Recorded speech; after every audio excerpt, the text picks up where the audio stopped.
एक गांव में हरिया नाम का गरीब कुम्हार रहता था। उसकी पत्नी को मरे हुए कई साल गुजर चुके थे और अब वो अपने 2 बच्चों को अकेला ही पाल रहा था। चंदू, बिंदिया, चलो फटाफट नाश्ता करो और स्कूल जाओ।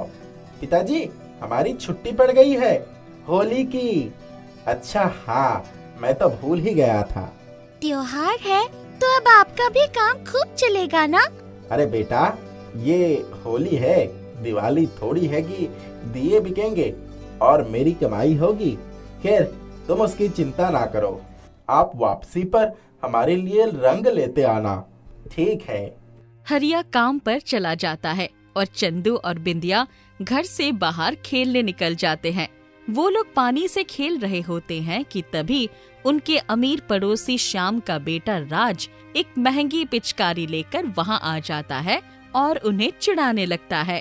तुम लोगों के पास तो ना खिलौने के लिए रंग है ना पिचकारी।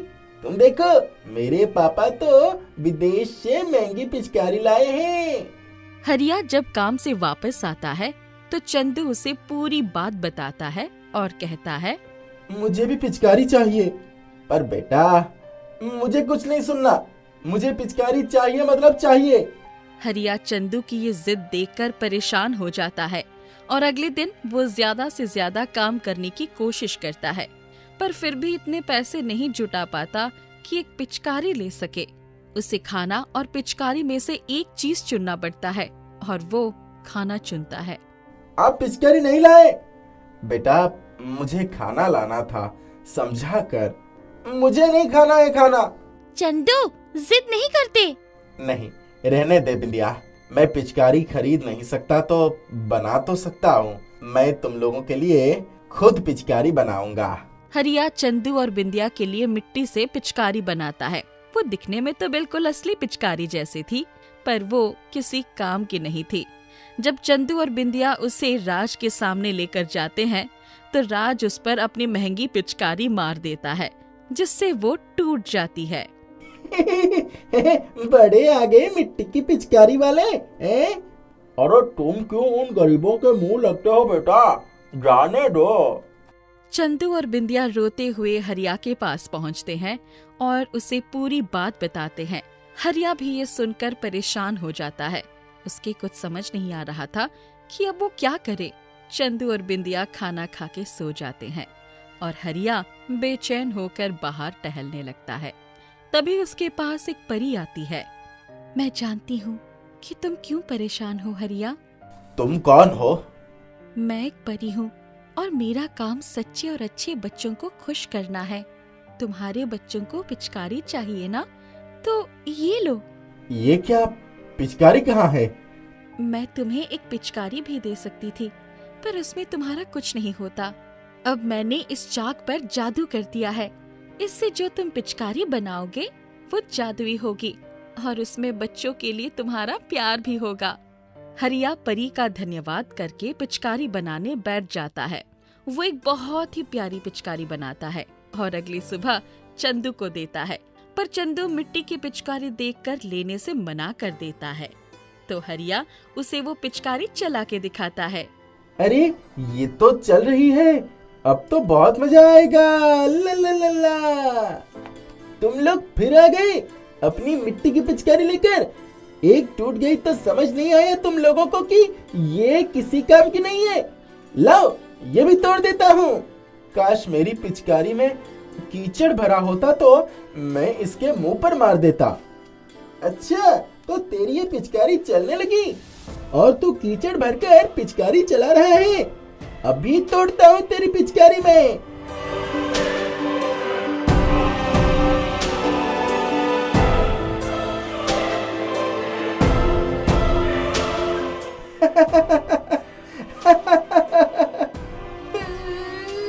मेरी पिचकारी।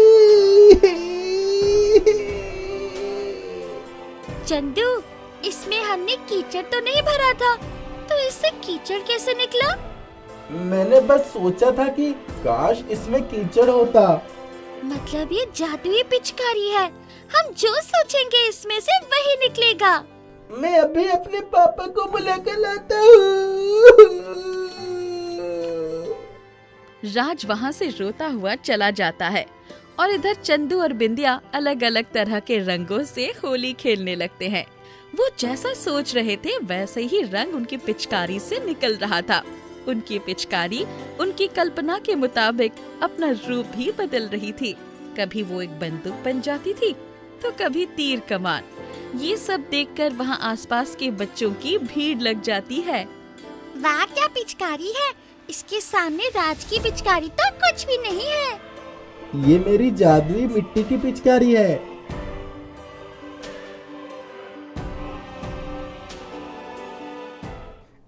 पापा, आज चंदू ने मेरी पिचकारी तोड़ दी और अब सब उसकी पिचकारी की तारीफ कर रहे हैं। अरे तुम रो मत, मैं सबक सिखाऊंगा चंदू को भी और उसके बाप को भी। हाँ। उसी रात श्याम चुपके से हरिया के घर जाता है और उसकी जादुई मिट्टी की पिचकारी और मिट्टी के बर्तन बनाने वाले सामान को तोड़ने की कोशिश करता है, पर उससे उल्टा उसकी ही चोट लग जाती है और वो पिचकारी भी उसे अच्छा मजा चखाती है। अरे बचाओ बचाओ! कौन है? कौन है?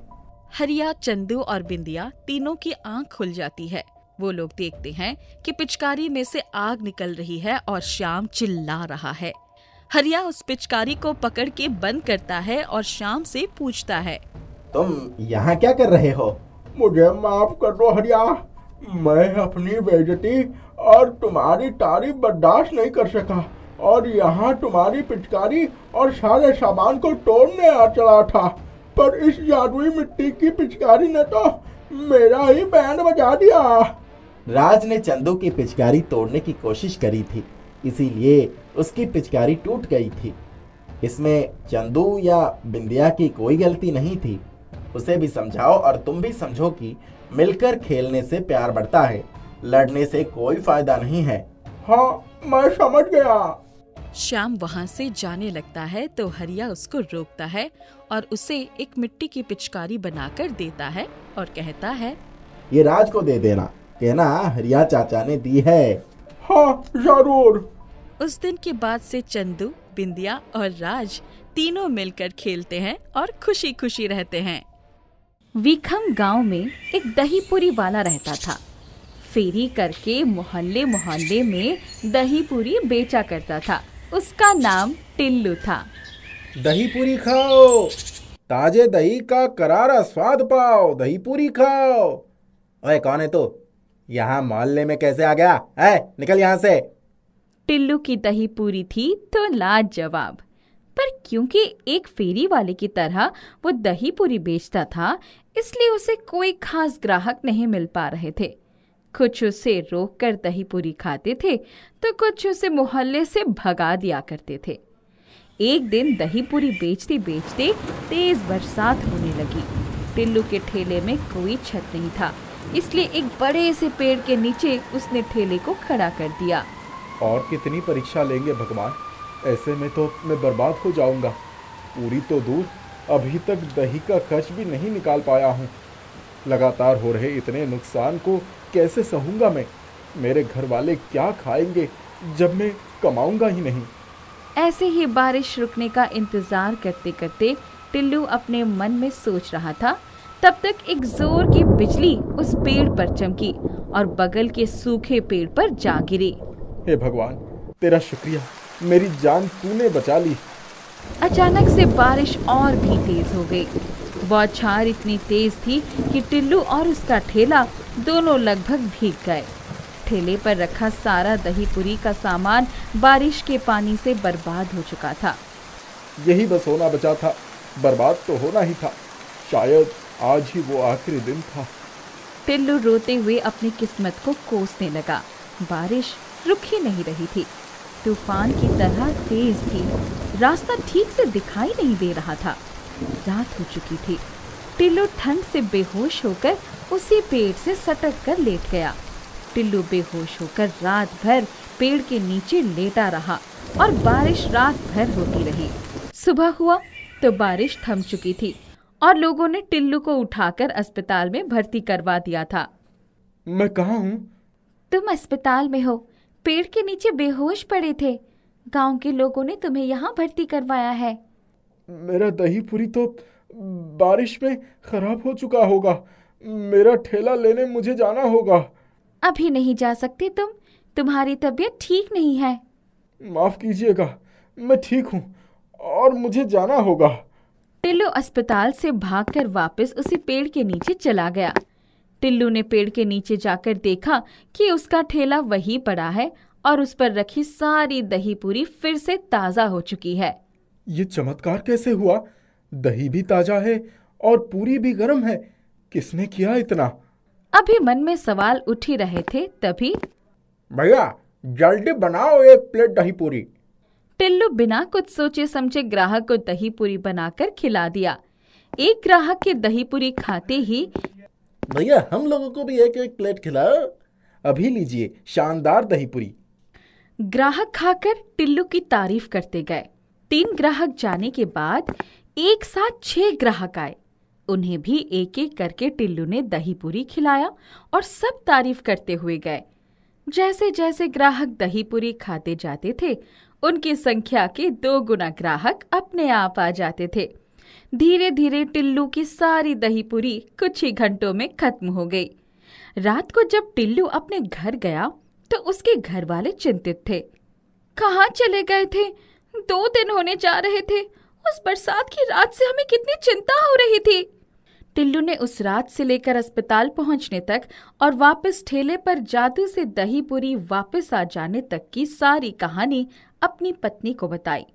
उसने ये भी बताया कि उस बड़े पेड़ के पास ही अब लगातार ग्राहक आ रहे हैं इसकी दही पूरी खाने के लिए और वो कल से अपना ठेला वही लगाएगा। पर ये जादू हुआ कैसे? आप अस्पताल में थे तो वहां ठेले पर दही पूरी कौन बना गया? वही तो सवाल मेरे भी दिमाग से सुबह से घूम रहा है। अचानक एक परी प्रकट होती है वहीं पर। कौन हो तुम? मैं एक परी हूँ। जिस पेड़ के नीचे पूरी रात तुम पड़े थे उसी पेड़ पर रहती थी। रहती थी का क्या मतलब? अब नहीं रहते? तुम्हें याद है उस रात एक बिजली कड़की थी? हाँ याद आया। बगल वाला सूखा पेड़ जल गया था उस बिजली से। हाँ, पर वो बिजली उसी पेड़ पर गिरने जा रही थी जहाँ तुम खड़े थे। फिर गिरी क्यों नहीं?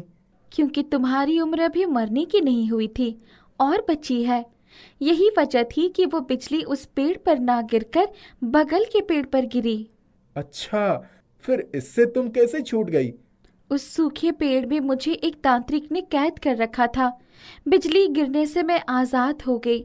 मैंने देखा कि तुम बेहोश हो गए हो तो मैंने ही गांव वालों को तुम्हारे तक पहुंचाया और तुम्हारी दही पूरी भी मैंने ही तैयार की। अच्छा, उस दही पूरी में भी कोई जादू किए थे? पहली बार पूरी खत्म हो गई। उस दही पूरी में मैंने मोहिनी मंत्र मारा था। आज जितने भी ग्राहक आए हैं वो उसी जगह पर हमेशा आएंगे। बस तुम अपने दही पूरी का स्वाद बरकरार रखना। मैं समझा नहीं। तुम्हारी दही पूरी में जादू था। जितने ग्राहक खाकर गए थे उन्होंने उसे और भी ग्राहकों तक पहुंचाया। एक दही पूरी के ग्राहकों का पूरा समूह तुम्हारी उस पेड़ के नीचे अब हर रोज इंतजार करेगा। हमेशा करेगा? वो कैसे? क्योंकि हर वो ग्राहक जो दही पूरी खाएगा वो घूम घूम कर सबको उसका स्वाद बताएगा। मोहिनी मंत्र का यही जादू है। इसी वजह से तुम्हारी दही पूरी धीरे धीरे पूरे शहर में प्रसिद्ध हो जाएगी। बस अपने स्वाद को बनाए रखना। तुम्हारा शुक्रिया परी। तुम्हारी वजह से आज से मैं अच्छी जिंदगी जीऊंगा। ये तो कुछ भी नहीं। तुम्हारी जीवन रेखा की वजह से मुझे सैकड़ों साल बाद आजादी मिली है। इतना कहकर परी गायब हो गई। परी के बनाए जादुई दही पूरी के जादू से वो पेड़ वाली जगह टिल्लू की दही पूरी के नाम से मशहूर हो गया। रोजाना सैकड़ों ग्राहक अब टिल्लू की दही पूरी खाने दूर दूर से आने लगे। धीरे धीरे तरक्की करते टिल्लू गांव का बेहद धनवान आदमी बन गया। हरिया नाम का एक किसान होता है। उसके 2 बेटे होते हैं, रमेश और विजय। विजय अपने पिता के साथ खेती करता है। रमेश बहुत आलसी स्वभाव का होता है और विजय बहुत ही मेहनती होता है। उनके पास एक ही जमीन का टुकड़ा होता है। बीमारी के कारण हरिया की मौत हो जाती है। पिता के मरने के बाद दोनों भाई के हिस्से में वही एक जमीन आती है। रमेश की पत्नी रेखा विजय को बिल्कुल पसंद नहीं करती थी और कहती है, आपने विजय को जमीन में आधा हिस्सा क्यों दिया? इस जमीन पर सिर्फ हमारा अधिकार है। आखिरी दिनों में मैंने पिताजी की कितनी सेवा की थी। ये मेरा फैसला नहीं है, ये बंटवारा पिताजी करके गए हैं। उन्होंने दोनों को इस जमीन का आधा आधा हिस्सा लेने को कहा था। दोनों भाई में जमीन का बंटवारा हो जाता है। रमेश अपनी पत्नी के साथ शहर रहने चला जाता है। वो वहाँ अच्छा जीवन बिता रहा होता है। दूसरी ओर विजय बहुत गरीबी में अपने दिन बिता रहा होता है। एक दिन गांव के सरपंच उसकी झोपड़ी के बाहर आते हैं और कहते हैं, अरे ओ विजय, बाहर आ। आवाज सुनकर विजय बाहर आता है और हाथ जोड़कर कहता है, क्या हुआ मालिक, आप और यहाँ कैसे?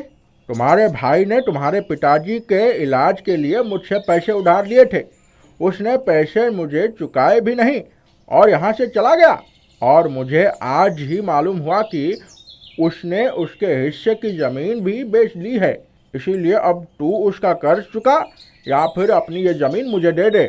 सरपंच की बात सुनकर विजय को यकीन नहीं होता है कि उसके बड़े भाई ने ऐसा किया, पर उसके पास सिर्फ वो एक जमीन का टुकड़ा होता है और वो सरपंच से कहता है, सरपंच जी, मेरे पास सिर्फ ये एक ही जमीन का टुकड़ा है, इसे मुझसे ना लें। मैं खेती करके आपका सारा कर्जा चुका दूंगा। उसकी बात सुनकर सरपंच हंसने लगते हैं और कहते हैं, लगता है तुम सच में बहुत बेवकूफ़ हो, इसीलिए तुम्हारे भाई ने तुम्हें बेवकूफ़ बना दिया है।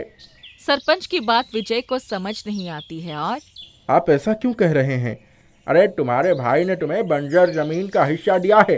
इस जमीन पर कभी भी खेती नहीं हुई है। क्या ये बात तुम्हें पता नहीं है? विजय को फिर से एक और झटका लगता है। विजय हिम्मत करते हुए बोलता है, सरपंच जी, मैं एक किसान का बेटा हूँ। मैं इस जमीन पर खेती करके दिखाऊंगा। विजय को कुछ महीने का वक्त देकर सरपंच वहाँ से चला जाता है। दूसरी ओर अब तो खुश हो ना?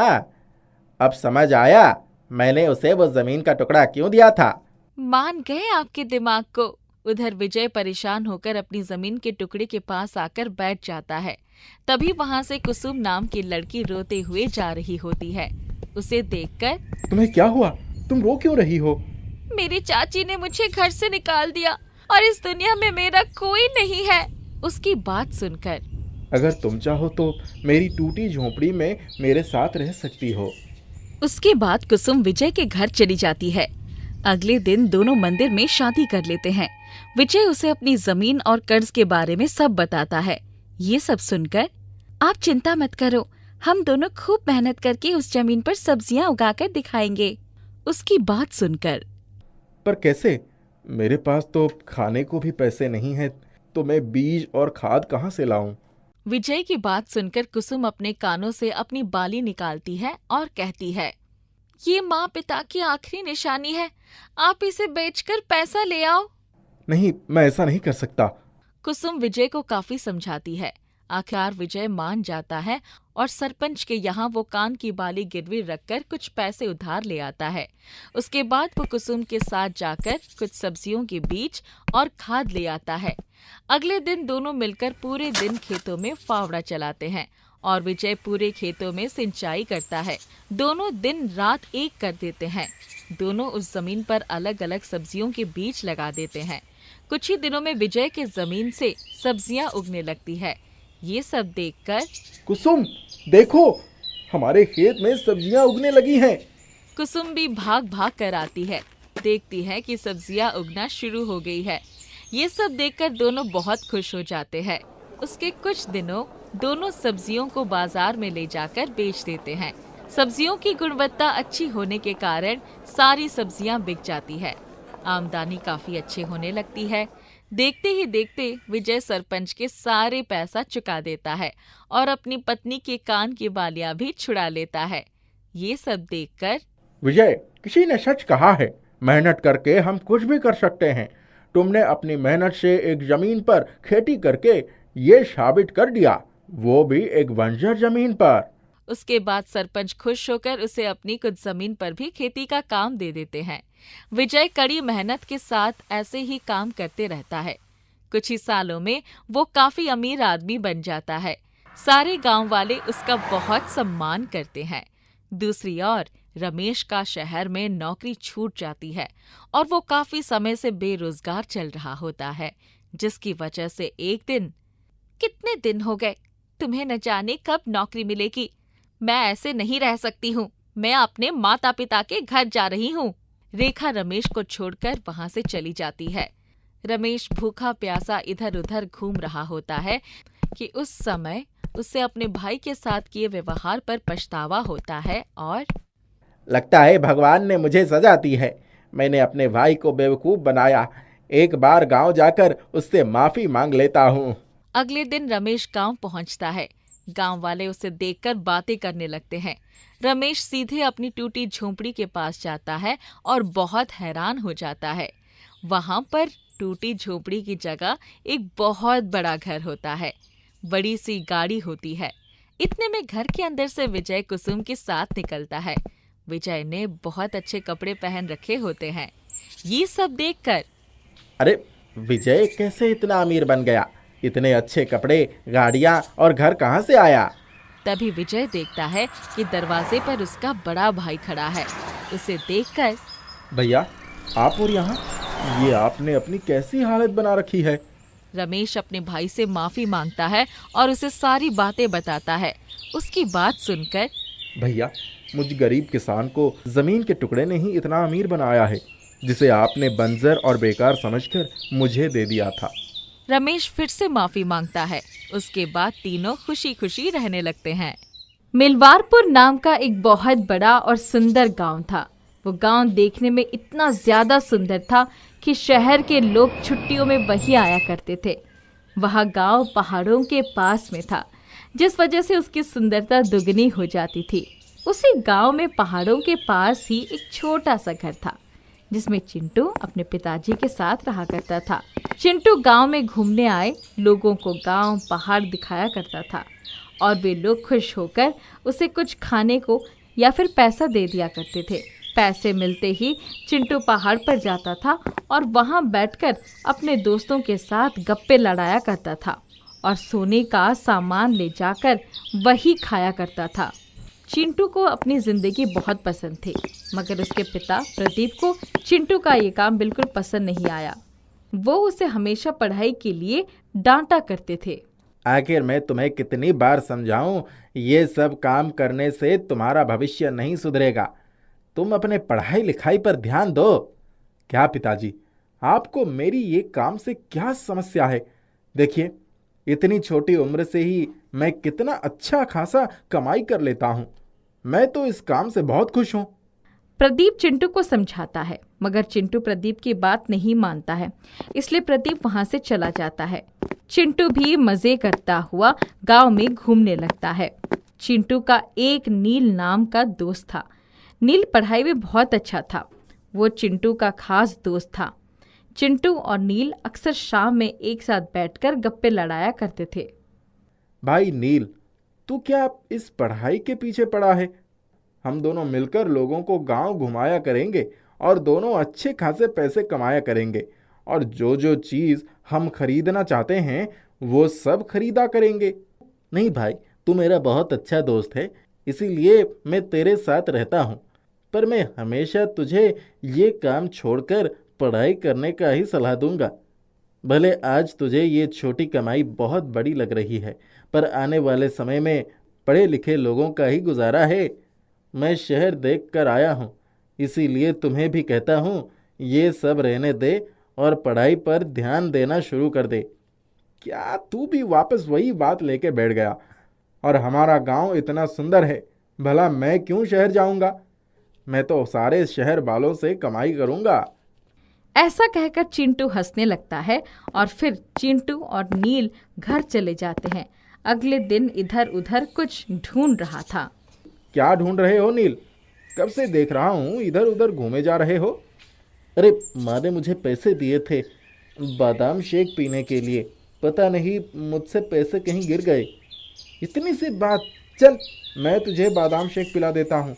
पर ये तो बता, ये रोज़ तू बादाम शेक क्यों पीता है? अरे मेरी माँ कहती है इसे पीने से दिमाग की याददाश्त मजबूत होती है और आप समझदार बनते हैं। हे भगवान, तू भी क्या क्या सोचता रहता है। खैर छोड़, ये ले पी ले अपना बादाम शेक। कुछ दिन बाद गांव में नए लोग घूमने आए। उस दिन लीला की छुट्टी थी, तो वो भी चिंटू के साथ लोगों को गांव घुमाने उसके साथ चला गया।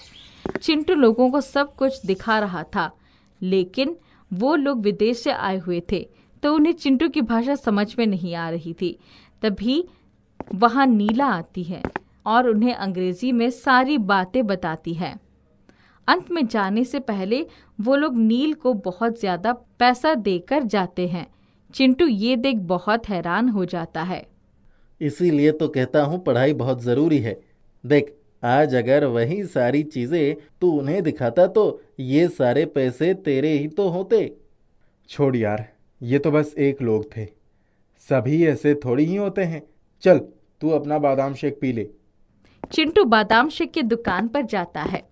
वो वहां पर रोज एक बच्चे को देखता था, जो कि उसी बादाम शेक बनाने वाले को बच्चा था।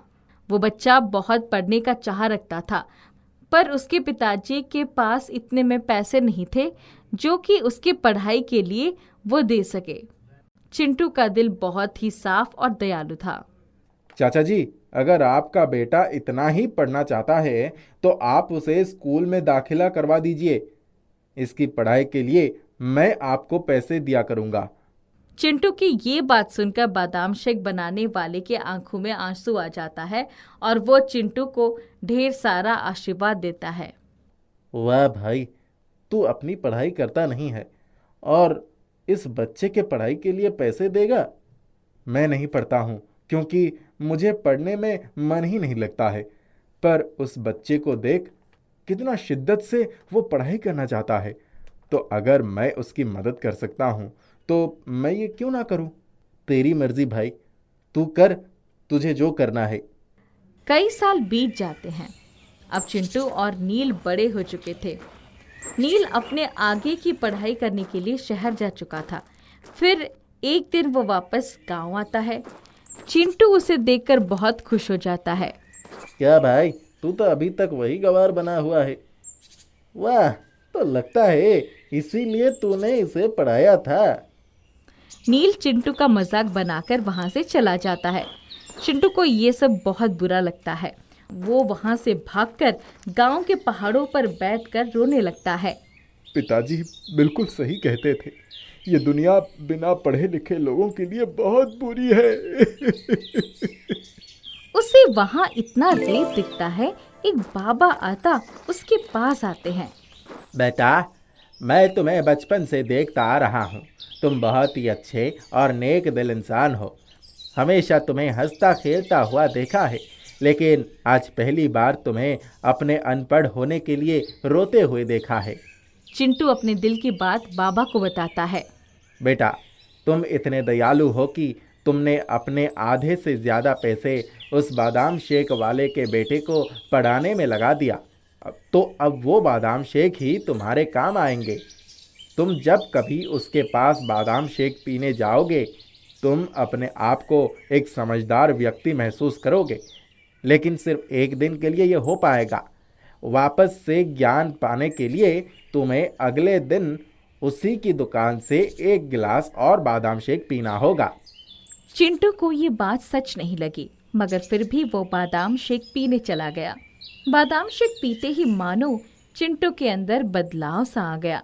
तभी वहां नील आता है और चिंटू को ताने देता है। चिंटू ने नील को ढेर सारा अंग्रेजी में समझाया। ये सब सुन नील हैरान हो गया। मैं नहीं जानता आखिर पढ़ाई कर लेने से लोगों की दोस्ती कैसे बदल जाती है। नील को अपने ऊपर बहुत शर्म आने लगती है। वो चिंटू से माफी मांगता है। चिंटू अब रोज बादाम शेक पीकर होशियार बन जाता था, मगर फिर एक दिन वो वापस उसी जंगल जाता है और बाबा से मिलता है। बाबा, आपका बहुत बहुत शुक्रिया कि आपने मुझे जादुई बादाम शेक प्रदान किया। उसकी वजह से मैं जान सका कि एक समझदार और ज्ञानी इंसान बनकर कैसा लगता है। लेकिन अब मैं खुद से पढ़ाई करके एक पढ़ा लिखा इंसान बनूंगा। फिर चिंटू बहुत पढ़ाई लिखाई करता है और एक होशियार इंजीनियर बन जाता है। अब वो हर देश के लोगों को अपना गांव दिखाता और एक सुकून भरी जिंदगी जीता है।